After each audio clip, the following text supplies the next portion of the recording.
Hi everyone, welcome back to RS academy. This is Raghu. English మాట్లాడేటప్పుడు, English నేర్చుకునేటప్పుడు మీరు ఇలాంటి చిన్న చిన్న పదాలని లైక్ తీసుకుంటాం. చూడండి, I, you, he, she, this, that, these, those. వీటి అర్థాలు తెలియక, తేడా తెలియకుండానే ఇంగ్లీష్ లో వాడతాం. అలా వాడడం బట్టి మీకు కొన్నిసార్లు ఇంగ్లీష్ లో మీరు మాట్లాడేటప్పుడు ఆగిపోతారు, లేదా భయపడిపోతారు, లేదా ఎక్కడో నాకు ఇంగ్లీష్ రాదు అని ఒక వీక్నెస్, అంటే ఒక కాన్ఫిడెన్స్ తక్కువ ఉంటుంది. అలా మీకు ఉండకూడదు అంటే ఈ చిన్న పదాలు ఈరోజు నేర్చుకోండి. వీటి ద్వారా ఇంగ్లీష్ మెరుగుపరచుకోండి. ఇవి తెలియని వాళ్ళు తెలుసుకోండి, తెలిసిన వాళ్ళు వీటి తేడా ఏంటో తెలుసుకుని ఎలా వాడాలో తెలుసుకుని మీ ఇంగ్లీష్ లో వాడండి. ఇప్పటి నుంచి మీ ఇంగ్లీష్ ఇంకా బెటర్ అవుతుంది. మీకు 100% ఈ పదాలు తెలిస్తే 100% కింద మెన్షన్ చేయండి. 50% మీకు ఈ పదాలు తెలుసుంటే అది కూడా మెన్షన్ చేయండి. మీకు ఇలాంటి పదాల మీద కన్ఫ్యూజన్ ఉందా, అది కూడా కన్ఫ్యూజన్ అని మెన్షన్ చేయండి. దాన్ని బట్టి నాకు అర్థమవుతుంది మీకు ఎలాగా ఉంది అనేది. ఓకే, ఇప్పుడు ఈ పదాలను నేర్పిస్తాను, నేర్చుకోండి. ఇప్పటి నుంచి మీరు ఇంగ్లీష్ మాట్లాడేటప్పుడు ఆగడం తగ్గుతుంది, మీలో కాన్ఫిడెన్స్ పెరుగుతుంది, మీకు ఆటోమేటిక్గా ఇంగ్లీష్ వచ్చేస్తారు. ఇంగ్లీష్ నేర్చుకోవాలి అంటే ఫస్ట్ నేర్చుకోవాల్సింది ఈ పదాలే. రైట్, మనం నేర్చుకున్నామా? మరి ఈ వీడియో మీకు నచ్చుతాను అనుకుంటాను. లైక్ చేయండి, సబ్స్క్రైబ్ చేసుకోండి. చాలా మంది సబ్స్క్రైబ్ చేసుకుంటారు, ప్లీజ్ సబ్స్క్రైబ్ చేసుకోండి.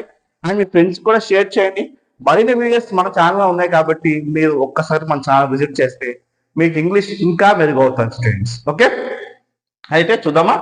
ఐ అనగానే నేను, ఐ నేను, ఐ నేను అంటే నా కోసం చెప్తున్నాము. ఐ ఎప్పుడైనా సరే నా కోసం చెప్పుకోవాలని అంటే నేను ఐ అనే పదం వాడాలి. ఓకే, నెక్స్ట్ చూడండి, యు అంటే మీరు లేకపోతే నువ్వు. మర్యాదగా పిలుస్తున్నప్పుడు మీరు అంటాము, నా ఫ్రెండ్స్ ని పిలిస్తే నువ్వు అంటాము. ఓకే, మీరు నువ్వు అంటే ఐ అంటే ఫస్ట్ పర్సన్, యు అంటే సెకండ్ పర్సన్. ఓకే, మైండ్ పెట్టుకోండి. హీ, షీ అని ఎప్పుడు అంటామంటే నా పేరు రవి, అది నౌన్ అంటాం. ప్రొనౌన్ అంటే నా పేరు అస్తమాను వాడాం కాబట్టి ఇంగ్లీష్ లో మనం హీ అని వాడతాం. అంటే అతడి, హీ అంటే ఏంటి? అతడు అంటే ఒక అబ్బాయిని మనం సంబోధిస్తున్నప్పుడు, లేకపోతే ఒక మగ వ్యక్తిని మనం సంబోధిస్తున్నప్పుడు అతడు అని తెలుగు అంటాం కదా. అదే విధంగా హీ, హీ అంటే ఏంటి? అతడు. హీ అంటే అతడు, హీ అంటే అతడు. మహేష్ బాబు అతడు ఫిలిం లాగా. నెక్స్ట్ షీ, ఆమె, షీ ఆమె, షీ ఆమె. హర్ అన్న ఆమె వస్తుంది, షీ అన్న ఆమె వస్తుంది. ఓకే, ఇట్ అంటే ఇట్, ఐట్ ఇట్ అది. దే అంటే వారు, దెమ్ వారిని. దే, దెమ్ రెండు ఒకటే, సందర్భం బట్టి మాడతాం. ఓకే, దే అన్న ఇద్దరు కన్నా ముగ్గురు అంటే ఇద్దరు ముగ్గురు ఉంటే దే అంటాం. ఇప్పుడు ఐ అంటే నేను, యు అంటే మీరు, దే అంటే వాళ్ళు. First person, second person. అంటే ఇక్కడ దే అనేది ఏమో అర్థం అంటే ఒక ఇద్దరు ముగ్గురు ఉన్నప్పుడు మనం దే అని మాట్లాడతాం. Okay, plural form. Okay, they వారు, అంటే వారిని, వారిని రమ్మన్నాను, వారిని రమ్మన్నాను. ఓకే, అలాగా వారు వస్తున్నారు, వారు వస్తున్నారు. రైట్, మీకు అర్థం అనుకుంటాను స్టూడెంట్స్. డే దెమ్ ఉంది ఇంచుమించు. దీని కోసం ఒక సపరేట్ వీడియో చేసి అప్లోడ్ చేస్తాం. ఓకే, ఇట్ అంటే అది, అంటే ఏదో వస్తువు ఉంది అనుకున్నాం, అది, అది బాగుంది, అది బాగాలేదు అంటాం కదా. వస్తువు కోసం మాట్లాడుతూ అది బాగుంది, అది బాగాలేదు అన్నప్పుడు మనం హిట్ మాట్లాడుతాం. హిట్ అది అంటే ఒకటి, ఒక దానికోసం మాట్లాడేప్పుడు ఇట్ అంటాం. Okay, right.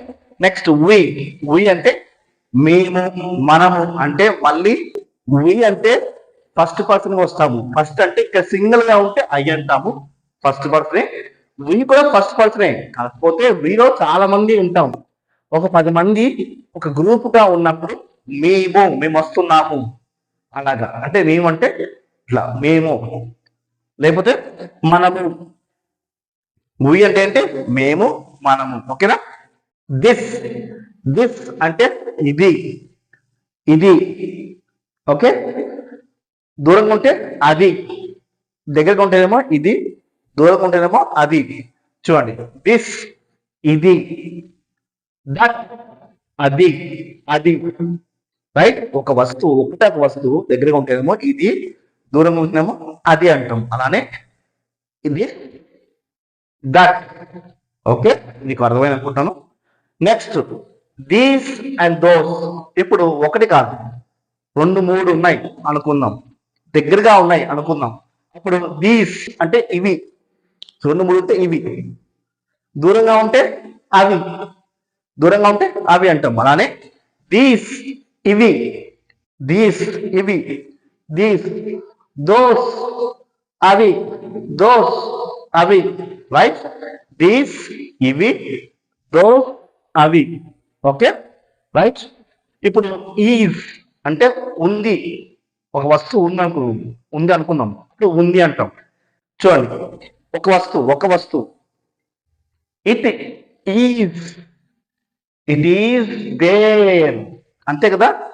ఇట్ అంటే ఒక వస్తువు, ఈజ్ అంటే కూడా దానికోసం మాట్లాడుతున్నప్పుడు ఈజ్ అంటాం. ఓకే, వారు అంటే ఏంటి, 2, 3 ఉంటే మనం వారు అంటాం. They are. రైట్? చూడండి, ఒక పెన్ అనుకున్నాం, it is a pen, it is a pen, రెండోది కాబట్టి it is a pen.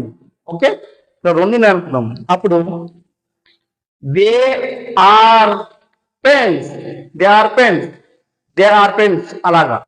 Okay, 2 meaning అంటే మనము దే ఆర్ అంటాము. ఓకే, ఈజ్ అంటే ఉంది, ఆర్ అంటే ఉన్నవి, ఉంది అంటే దానికోసం, ఉన్నవి అంటే 2, 3 వస్తువుల కోసం అంటాము. ఓకే, యామ్ ఉన్నాను అంటే ఇది ప్రస్తుతం కోసం మాట్లాడుతున్నప్పుడు యాము, గతం కోసం మాట్లాడుతున్నప్పుడు రైట్ వాజ్. నేను ఒక వ్యక్తిని, నేను హైదరాబాద్ లో ఉన్నాను, హైదరాబాద్ లో ఉన్నాను, yam in Hyderabad. Okay, right? I'm ఉన్నాను. వాజ్ ఉండేవాడిని, ఉండెను, ముంబైలో ఉండెను, అలాగా. వాజ్ అంటే ఏంటి, ఉండెను. మరి వేర్ అంటే ఏంటంటే ఇద్దరు ముగ్గురు గతంలో ఎక్కడో ఉండేవారు, వాళ్ళ కోసం మాట్లాడుతుంది. వేర్ ఉంది, వేరంటే ఏంటి, ఉండిది, వేరంటే ఉండిది. ఓకే, బాయ్ బాలుడు, గర్ల్ బాలిక. ఏంటి, బాయ్ అంటే బాలుడు, గర్ల్ అంటే బాలిక, మెన్ అంటే మనిషి, మెన్ అంటే ఏంటి, మనిషి, స్త్రీ అంటే ఉమెన్, పురుషుడు మెన్, ఇది మ్యాన్, అది మెన్. ఓకే, ఇవి మీకు అర్థమనుకున్నాను. మీకు నచ్చితే మరి లైక్ చేయండి, సబ్స్క్రైబ్ చేసుకోండి, మీ ఫ్రెండ్స్ కూడా షేర్ చేయండి. బాయ్.